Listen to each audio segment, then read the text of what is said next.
Film की शुरुआत होती है और हम अमेरिकन सोल्जर्स की कुछ गाड़ियों को देखते हैं जो कि बहुत ही ज्यादा सिक्योरिटी के साथ उस ट्रक को अपने साथ लेकर जा रहे होते हैं। लेकिन तभी हम उस सड़क पर एक और कपल की गाड़ी को भी देखते हैं जो कि पता नहीं किस तरह से उस ट्रक में जाकर घुस जाती है, जिससे यहाँ पर एक बहुत ही बड़ा ब्लास्ट होता है, जिससे वो कंटेनर जिसे ये लोग बहुत ही सावधानी के साथ लेकर जा रहे होते हैं वो उस ट्रक से नीचे गिर जाता है और खुल जाता है। और जो चीज उस कंटेनर से बाहर आती है उसे देखकर सभी लोग हैरान हो जाते हैं, क्योंकि वो कोई चीज नहीं थी बल्कि एक जिंदा ज़ोंबी था।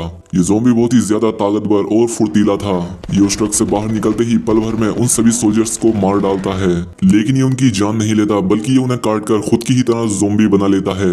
अब ये सभी ज़ोंबीज एक साथ हो जाते हैं और इन ज़ोंबीज में ये खासियत थी कि ये ज़ोंबी डम्ब नहीं थे बल्कि इनका दिमाग बहुत ज्यादा तेज था। और अब ये सभी ज़ोंबीज लास वेगस को अपना शिकार बनाने वाले थे, क्योंकि ये सभी ज़ोंबी वहाँ के लोगों को काट कर अपनी तरह ही ज़ोंबी बनाएंगे। अब इन ज़ोंबीज ने लास वेगस में अटैक करके सभी लोगों को ज़ोंबीज बना दिया था। अब यहाँ पर हमें लास वेगस के सोल्जर्स के हेड स्क्वाड को दिखाया जाता है। जब ज़ोंबीज ने इनके देश पर अटैक कर दिया तो ये सभी लोग उन्हें हराने की बहुत कोशिश कर रहे थे। स्क्वाड अपने पूरे ग्रुप्स के साथ इन ज़ोंबीज से लड़ रहा था। ये ज़ोंबीज इतने ज्यादा ताकतवर और फास्ट थे कि इनसे कोई भी बच नहीं पा रहा था। पूरे का पूरा शहर इनकी चपेट में आ चुका था। सरकार ने इन्हें रोकने की बहुत कोशिश की, लेकिन सारी कोशिशें नाकाम हुई। इसलिए सरकार ने डिसाइड किया कि पूरी सिटी में लॉकडाउन लगा दिया जाए ताकि ज़ोंबीज का वायरस सभी लोगों में ना फैल सके।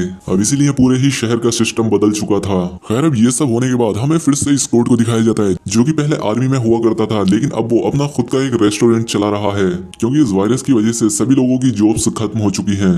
अब एक दिन स्कॉट के रेस्टोरेंट में एक अमीर आदमी हंटर बिले आता है जो कि आकर उससे बातें करने लगता है। वो स्कॉट से कहता है कि तुम तो जानते ही हो कि गवर्नमेंट ने सभी जगह पर लॉकडाउन लगा रखा है और जहां सरकार ज़ोंबीज पर कंट्रोल नहीं कर पाएगी वो उस जगह को ब्लास्ट कर देगी। इसलिए वो स्कॉट से कहता है कि देखो, तुम तो मुझे जानते ही होगे, मैं एक कसिनो चलाता हूँ और मेरे उस कसिनो में $200 मिलियन हैं जो कि उस दीवार के पास उन ज़ोंबीज के शहर में है। और उन्होंने कहा है कि जिन जिन की बिलोंगिंग्स और जरूरी चीजें होंगी वो उन सभी लोगों को पहुंचा दी जाएंगी, और उसमें मेरे $200 मिलियन हैं। और ये बात तो तुम्हें भी पता होगी कि कसिनो में इतने ज्यादा पैसे रखना, ये इतने पैसों की डीलिंग करना तो गलत बात है। तो इसलिए वो स्कॉट से कहता है कि अगर तुम मेरे उस कसिनो से किसी तरह से मेरे वो पैसे ले आओ तो मैं तुम्हें $50 मिलियन दूंगा। पहले तो स्कॉट को उसकी बातों पर यकीन ही नहीं होता। अब क्योंकि स्कॉट की लाइफ में भी कुछ प्रॉब्लम्स थी, इसीलिए स्कॉट सोचता है कि $50 मिलियन तो बहुत होते हैं, तो क्यों ना मैं इस बारे में एक बार सोचूं। वो आदमी स्कॉट से कहता है कि तुम्हारे पास 36 घंटे हैं उन पैसों को वापस लाने के लिए। इतने टाइम के अंदर ही तुम्हें वो पैसे वापस लाने होंगे। तुम्हें जो भी करना है करो, जितने भी आदमी लेके जाना चाहते हो जाओ, ये तुम्हारी प्रॉब्लम है। इसके बाद वो आदमी उसे कैसीनो का नक्शा देकर वहां से चला जाता है। स्कॉट की एक बेटी भी होती है जो कि सोशल वर्कर है। अब इस शहर के बाहर एक रिफ्यूजी कैंप भी होता है जहाँ पर वो लोग रहा करते थे जिनका कोई ठिकाना नहीं था। उन्हीं में से एक लड़की भी होती है जिसका नाम गीता था। उसकी 2 बेटियां होती हैं। अब स्कॉट की बेटी कैट गीता के पास जाती है और उससे पूछती है कि तुम्हारा कोई इशू तो नहीं है। तो गीता स्कॉट की बेटी से कहती है कि मुझे कुछ पैसे चाहिए जिसके लिए मुझे लास वेगास शहर के अंदर जाना होगा, और मैं तुमसे प्रॉमिस करती हूँ कि मैं पैसे लेकर वापस आ जाऊंगी। लेकिन स्कॉट की बेटी उससे कहती है कि नहीं, तुम शहर के अंदर नहीं जा सकती, लॉकडाउन लगा हुआ है और तुम्हें तो पता ही है ना कि शहर के अंदर के हालात कितने खराब हैं। लेकिन गीता कहती है कि देखो, अगर मुझे वो पैसे मिल जाते हैं तो मुझे यहाँ इस रिफ्यूजी कैंप में रहने की भी कोई जरूरत नहीं होगी, मैं यहाँ से वापस चली जाऊंगी। लेकिन स्कॉट की बेटी कहती है कि नहीं, तुम थोड़ा वेट करो, सब कुछ ठीक हो जाएगा। खैर, अब स्कॉट उस कसिनो मास्टर को फोन करता है और उससे कहता है कि मैं तुम्हारा काम करने के लिए तैयार हूँ, लेकिन पहले मुझे अपनी टीम इकट्ठी करनी होगी। वो अपनी टीम में 5 लोगों को रखता है, 2 लड़कियां और 3 लड़के। स्कॉट कहता है कि देखो, मैं तुम्हें इसके बदले में पैसे भी दूंगा, लेकिन तुम्हें अपनी पूरी कोशिश करनी होगी। खैर, अब इसके बाद ये सभी लोग मिलकर उस गैंगस्टर से मिलने के लिए जाते हैं, जहाँ पर वो गैंगस्टर यानी कि वो कसिनो मास्टर कहता है कि देखो, तुम्हें वहां जाने के लिए सबसे पहले वेगस सिटी में एंटर होना होगा, लेकिन वहां पर बहुत सारे ज़ोंबीज होंगे, तो तुम्हारा पहला काम वहां पर ज़ोंबीज को हराना होगा। जिसके बाद तुम सब लोग किसी तरह से कसिनो में पहुंच जाओगे, और वो लड़की जो कि पायलट है वो कसिनो के ऊपर हेलीकॉप्टर लेकर तुम्हारा वहां पर वेट करेगी, और लुडविग जो कि लॉक खोलने में एक्सपर्ट है वो लॉक खोलेगा। जिसके बाद तुम सभी लोग पैसे लेकर कसिनो के टेरेस पर पहुंच जाओगे, जहां से तुम पैसे लेकर निकल जाओगे। अब वो गैंगस्टर अपना एक असिस्टेंट भी भेजता है उनके साथ, ताकि वो उन पर नजर रख सके। अब इसके बाद स्कॉट अपनी डॉटर के पास जाता है और उससे जाकर कहता है कि देखो कैट, मुझे तुम्हारी भी हेल्प चाहिए। दरअसल कैट अपने डैड से नाराज रहा करती थी, क्योंकि स्कॉट की वाइफ को भी वो ज़ोंबी इन्फेक्शन हो गया था, जिस वजह से स्कॉट को अपनी वाइफ को मारना पड़ा था, और इसलिए स्कॉट की बेटी कैट उससे नाराज रहती है। कैट कहती है कि ठीक है डैड, मैं आपके साथ चलने के लिए तैयार हूँ, लेकिन स्कॉट कहता है कि तुम शहर के अंदर नहीं जाओगी। लेकिन इसी दौरान कैट को यह भी पता लगता है कि वो रिफ्यूजी कैंप वाली लड़की गीता उस शहर के अंदर जा चुकी है, और वो शहर के बारे में ज्यादा कुछ जानती भी नहीं है, तो उसकी जान को बहुत ज्यादा खतरा है। इसलिए कैट स्कॉट से कहती है कि डैड, आप प्लीज मुझे शहर के अंदर जाने दे, वहां पर किसी को मेरी मदद की जरूरत है। पहले तो स्कॉट उसे मना करता है, लेकिन उसके बार बार कहने पर कहता है कि ठीक है, लेकिन तुम वहां पर अपना ख्याल रखना। अब इसके बाद ये सभी टीम अपने साथ कुछ सामान लेती है और कंटेनर्स से होते हुए वेगस शहर के अंदर चले जाते हैं। वहाँ पर ज़ोंबीज ने पूरे शहर को तबाह कर रखा था, कोई भी चीज सही सलामत नहीं बची थी।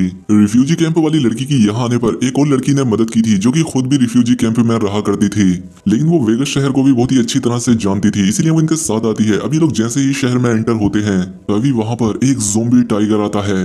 तभी यहाँ पर वो रिफ्यूजी लड़की जिसने गीता को अंदर भेजा था वो यहाँ पर एक बदतमीज सोल्जर को गोली मार देती है और कहती है कि हमें यहाँ आने के लिए ज़ोंबीज को किसी इंसान को देना पड़ता है ताकि वो हमें ना मारे।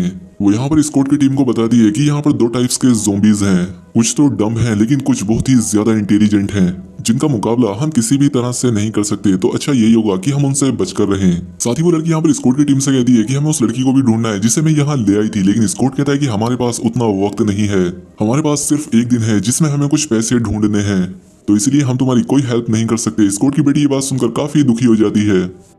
खैर अब ये लोग आगे बढ़ने लगते हैं और अंदर जाते हैं और वहां पर पाते हैं कि जो ज़ोंबीज यहाँ पर मौजूद थे वो यहाँ पर सो रहे होते हैं, क्योंकि उनमें से कुछ ज़ोंबीज ऐसे थे जो दिन में सोया करते थे और रात में अपने शिकार के लिए निकलते थे।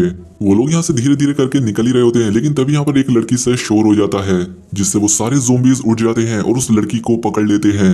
वो लड़की उनसे लड़ने की काफी कोशिश करती है, लेकिन ज़ोंबीज की तादाद बहुत ज्यादा थी तो वो उनसे फाइट कैसे कर पाती। तो वो समझ जाती है कि उसका बचना पॉसिबल नहीं है, इसलिए वो अपनी बाकी टीम मेंबर्स से कहती है कि तुम लोग यहाँ से चले जाओ और तुम प्लीज जाने से पहले मुझे शूट कर दो। तो इसीलिए उसका साथी उसके पीछे बंधे पेट्रोल पर शूट करता है, जिस वजह से यहाँ पर एक ब्लास्ट होता है और वो सभी ज़ोंबीज मारे जाते हैं, जिसके बाद इनका रास्ता क्लियर हो जाता है और ये लोग कसिनो पहुंच जाते हैं। स्कॉट और उसकी बेटी कसिनो की लाइट ठीक करती है और वो पायलट कसिनो की छत पर जाकर उस कबाड़ हेलीकॉप्टर को ठीक करती है। अब कसिनो के बाहर उस गैंगस्टर का वो असिस्टेंट और वो छोटी वालों वाली रिफ्यूजी लड़की पहरा दे रहे होते हैं।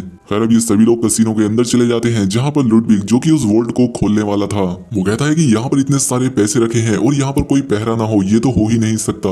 यहाँ पर कुछ ट्रैप्स भी हो सकते हैं जिन्हें हम देख नहीं पा रहे, इसके लिए मेरे पास एक आइडिया है। हम यहाँ पर पहले एक एक करके ज़ोंबीज को लाएंगे और अगर यहाँ पर कोई ऐसा ट्रैप्स होगा तो ज़ोंबीज उसकी लपेट में आएंगे और हमारा रास्ता क्लियर हो जाएगा।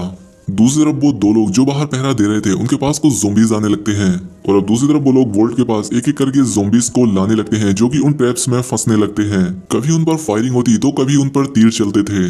बाहर उस छोटे वालों वाली लड़की और उस आदमी को पता लगता है कि जो लड़की रिफ्यूजी कैंप से शहर के अंदर आई थी उन्हें ज़ोंबीज के लीडर ने अपने पास कैद करके रखा है, यानी कि सबसे पहला वो ज़ोंबी जो कि उस कंटेनर से आजाद हुआ था वो इन सभी ज़ोंबीज का राजा था। तो वो आदमी उस छोटे वालों वाली लड़की से कहता है कि इस लेडी ज़ोंबी को शूट करो ताकि इनका राजा यहाँ पर आए। दरअसल ये लेडी ज़ोंबी उस ज़ोंबी राजा की वाइफ थी। वो ज़ोंबी यहाँ पर गोली की आवाज सुनकर आई थी और जैसे ही वो यहाँ पर आती है वो आदमी उस ज़ोंबी का गला काट लेता है और उसे अपने पास रख लेता है। वो छोटे वालों वाली लड़की उससे कहती है कि ये तुमने बहुत गलत किया, ऐसा करके तुमने हम सबकी जान खतरे में डाल दी, अब वो तुम्हें छोड़ेगा नहीं क्योंकि तुमने उसकी वाइफ को मार दिया जो कि एक बच्चे को जन्म देने वाली थी। और तभी वहाँ पर एक और न्यूज आती है कि गवर्नमेंट कह रही है कि जिस सिटी में ये लोग हैं उसे अगले 1 घंटे में उड़ा दिया जाएगा, यहाँ पर बॉम्बिंग की जाएगी जिससे पूरा शहर खत्म हो जाएगा। ये खबर इनके लिए काफी बुरी थी क्योंकि अब इनके पास बहुत कम टाइम बचा था और अभी तक इन लोगों ने वो पैसे भी नहीं लिए थे। अब इसी बात को लेकर ये सभी लोग बहुत परेशान थे और ऊपर से इन्हें एक और बुरी न्यूज मिलती है। वो पायलट लड़की इन्हें बताती है कि उसका हेलीकॉप्टर खराब हो गया है, इसे रिपेयर करने में मुझे नहीं पता कितना टाइम लगेगा लेकिन मैं अपनी पूरी कोशिश करूंगी। स्कॉट अपने साथियों से कहता है कि दोस्तों हमारे पास बहुत ही कम टाइम बचा है, जल्दी काम खत्म करो। जिसके बाद ये लोग जल्दी से उस लॉकर को खोलकर सभी पैसों को अपने बैग में भरने लगते हैं। दूसरी तरफ वो ज़ोंबीज का राजा भी अपनी वाइफ को ढूंढता हुआ यहाँ पर पहुंच जाता है। उसे ये देखकर बहुत गुस्सा आता है कि उन लोगों ने इसकी प्रेग्नेंट वाइफ को मार दिया, इसलिए वो बहुत गुस्से में होता है और वो अपनी ज़ोंबी टीम को तैयार करता है उन पर अटैक करने के लिए। वहीं दूसरी तरफ स्कॉट की बेटी को याद आता है कि वो रिफ्यूजी कैंप वाली लड़की गीता उसकी बहुत ही अच्छी दोस्त है और उसने उससे प्रॉमिस किया था कि वो उसकी हेल्प करेगी। वो उन ज़ोंबीज के कब्जे में है, पता नहीं वो किस हाल में होगी, इसीलिए वो छिपकर उसे ढूंढने चली जाती है। जब स्कॉट को पता लगता है कि उसकी बेटी यहाँ पर नहीं है तो वो उसके पीछे जाने लगता है और इतने में ही वो ज़ोंबीज इसकी टीम पर अटैक कर देते हैं, जिस दौरान एक लड़की मारी जाती है जो कि स्कॉट को पसंद करने लगी थी। अब जैसे ही वो सभी ज़ोंबीज बेसमेंट में आकर इन सभी लोगों पर अटैक कर रहे होते हैं कि तभी वो कसिनो गैंगस्टर का असिस्टेंट इन सभी लोगों को बेसमेंट में लॉक कर देता है। वो सभी लोग काफी हैरान होते हैं कि इसने ऐसा क्यों किया। वो इनसे कहता है कि तुम लोग परेशान मत हो, हमारा यही तो प्लान था, तुम किसी गैंगस्टर से भी कोई अच्छी उम्मीद कर सकते हो क्या? मेरे बॉस को तो तुमसे पैसे चाहिए ही नहीं थे, उसे तो सिर्फ उस ज़ोंबी की ब्राइड का सर चाहिए था जिससे कि वो इस पूरी ज़ोंबी आर्मी को कंट्रोल कर सकते हैं और जब वो ज़ोंबीज की आर्मी को कंट्रोल कर लेंगे तो भला उन्हें तुम्हारी क्यों जरूरत होगी। और ये कहकर वो बाहर चला जाता है। वो उस आदमी से इस बैग को लेता है ये समझकर कि इसके अंदर उस ज़ोंबी की ब्राइड का सर है। लेकिन जब उस बैग को खोलकर देखता है तो उसमें कोई सर नहीं होता बल्कि मनी काउंटिंग मशीन होती है। ये देखकर उसे बहुत गुस्सा आता है। वो अपना आपा खो देता है जिसकी वजह से यहाँ पर वो ज़ोंबी टाइगर आकर उसे मार देता है। उसके बाद वो छोटे वालों वाली लड़की एक बाहर निकलने की जगह ढूंढ लेती है, जिसके बाद वो सभी को बाहर ले आती है। लेकिन जैसे ही वो बाहर आते हैं उनका सामना होता है बहुत सारे ज़ोंबीज के साथ। बहुत सारे ज़ोंबीज उनके सामने उन पर अटैक करने के लिए आ जाते हैं और वो शूटर लड़के को पकड़ लेते हैं, जिससे वो समझ जाता है कि अब उसका टाइम भी आ गया है। वो अपने साथियों से कहता है कि दोस्तों मैं इनसे नहीं बच सकता, इसलिए तुम मुझे शूट कर दो और इन बाकी ज़ोंबीज को भी। और वो भी उस लड़की की तरह अपने आप को सेक्रीफाइस कर देता है, जिससे ये लोग काफी दुखी हो जाते हैं। दूसरी तरफ हम स्कॉट की बेटी को देखते हैं जो कि अभी भी उस रिफ्यूजी कैंप वाली लड़की को ढूंढ रही थी। लेकिन तभी उसके सामने वही सिक्योरिटी ऑफिसर आ जाता है जिसे कि रिफ्यूजी कैंप वाली उस लड़की ने मारा था। लेकिन अब वो खुद भी एक खतरनाक ज़ोंबी बन चुका था। दूसरी तरफ वो बचे हुए टीम के बाकी सभी लोग रूफ टॉप की तरफ जाते हैं जहाँ पर वो ज़ोंबीज का राजा भी पहुंच जाता है। तो वो ज़ोंबीज से पीछे कहती है कि जल्दी से पीछे हट जाओ और साथ ही वो उसकी ब्राइड का सर भी निकालती है और उससे कहती है कि पीछे हटो नहीं तो मैं इसे शूट कर दूंगी। इसीलिए वो ज़ोंबी पीछे हटकर जाने लगता है। लेकिन तभी वो छोटे वाली लड़की स्कॉट को देखती है जो कि उस हेलीकॉप्टर में बैठ चुका था और इसी बात का फायदा उठाते हुए वो ज़ोंबी लीडर उस छोटे वाली लड़की पर अटैक कर देता है। लेकिन वो लड़की भी मरने से पहले उसकी ब्राइड का सर नीचे गिरा देती है जिससे उसका सर फट जाता है। दूसरी तरफ स्कॉट उस पायलट लड़की को बताता है कि मैं पैसे नहीं ला सका और साथ ही वो उसे उस कसिनो मास्टर का पूरा प्लान भी बताता है और अब मेरी बेटी खो चुकी है, मुझे उसे ढूंढना होगा। दूसरी तरफ हम देखते हैं कि स्कॉट की बेटी गीता के पास पहुंच चुकी थी। लेकिन तभी पीछे से वो सिक्योरिटी ऑफिसर भी आ जाता है। लेकिन स्कॉट की बेटी काफी बहादुर होती है, वो उसे मार डालती है। लेकिन इतने में ही वो ज़ोंबीज का लीडर भी यहाँ पर पहुंच चुका था। वो अपने बाकी ज़ोंबीज को उसे पकड़ने के लिए भेजता है और अब दूसरी तरफ स्कॉट भी यहाँ पर पहुंच चुका था। वो यहाँ से अपनी बेटी और गीता को साथ लेकर फौरन यहाँ से निकल जाता है। ये लोग जल्दी से भागकर रूफ टॉप पर पहुंच जाते हैं ताकि जल्दी से भागकर यहाँ से निकल सके। लेकिन अब इतने में ही वो ज़ोंबी लीडर भी यहाँ पर पहुंच जाता है और वो तेजी से दौड़कर हेलीकॉप्टर में ही जंप लगा देता है। और अब यहाँ पर स्कॉट और उस ज़ोंबी की फाइट होती है और इस फाइट में वो ज़ोंबी स्कॉट को काट लेता है। लेकिन फिर भी स्कॉट किसी तरह से खुद को संभालते हुए उस ज़ोंबी लीडर को शूट कर देता है जिससे वो हमेशा के लिए मर जाता है। और अब शहर में बॉम्ब एक्सप्लोड होने में सिर्फ 5 मिनट बाकी रह गए थे। इन्हें फौरन ही यहाँ से निकलना था, लेकिन इस लड़ाई में उस फीमेल पायलट को भी गोली लग गई थी। इसलिए वो बहुत ही मुश्किल से उस हेलीकॉप्टर को उड़ाते हुए उस जगह से निकल जाती है। और ये लोग जैसे ही वहां से निकलते हैं तभी वहां पर ब्लास्ट होने लगते हैं। लेकिन इस एयर स्ट्राइक की वजह से इनके हेलीकॉप्टर पर भी असर पड़ता है। वो अपना कंट्रोल खो देता है और शहर से दूर जाकर क्रैश हो जाता है। इसमें वो पायलट भी मारी जाती है और गीता भी। और स्कॉट काफी जख्मी होता है। इस सब में स्कॉट की बेटी की जान बच गई थी। अब वो अपने डैड के पास आती है और उनसे माफी मांगती है कि डैड मुझे माफ कर दो, मैंने आज तक आपकी कोई बात नहीं मानी, हमेशा आपकी बातें टाली, आपसे नफरत की कि आपने ही मेरी मॉम को मारा, लेकिन आप अपनी जगह एकदम सही थे, तो प्लीज आप मुझे माफ कर दीजिए। जिस पर स्कॉट कहता है कि बेटा मैं तुमसे कभी नाराज ही नहीं हुआ था, तुम अपना ख्याल रखना, मैंने उस कसीनो से थोड़े पैसे चुरा लिए थे ताकि वो पैसे मैं तुम्हें दे सकूं, ये अब मेरे भी किसी काम के नहीं है। इसीलिए स्कॉट अपनी बेटी को उन पैसों को देता है। और स्कॉट पर भी उस ज़ोंबी वायरस का असर होने लगा था, इसलिए वो अपनी बेटी से कहता है कि तुम मुझे शूट कर दो। और अब इसीलिए उसकी बेटी रोते रोते अपने फादर को शूट कर देती है और उसे ऐसा करना पड़ता है। और उसे साथ ही ये भी रियलाइज होता है कि आखिर क्यों उसके फादर ने उसकी मॉम को मारा था, क्योंकि उन्होंने ऐसा इसलिए किया था क्योंकि वो ज़ोंबी बनकर बचपन में कैट को ही काटने वाली थी। वो यहाँ पर बैठकर बहुत रोती है और थोड़ी देर के बाद यहाँ पर रेस्क्यू टीम भी पहुंच जाती है जो कि स्कॉट की बेटी को अपने साथ ले जाते हैं। दूसरी तरफ हम वेगस शहर को देखते हैं जो कि अब पूरी तरह से तबाह हो चुका था। और यहाँ पर हम देखते हैं कि इस एयर स्ट्राइक में स्कॉट का एक साथी बैंडरो बच गया था। उसके पास जितने भी पैसे होते हैं वो उन पैसों को लेकर शहर से बाहर आता है और एक फ्लाइट बुक करता है ताकि वो दूसरे देश जा सके। यहाँ पर उसे हर तरह की फैसिलिटी दी जाती है।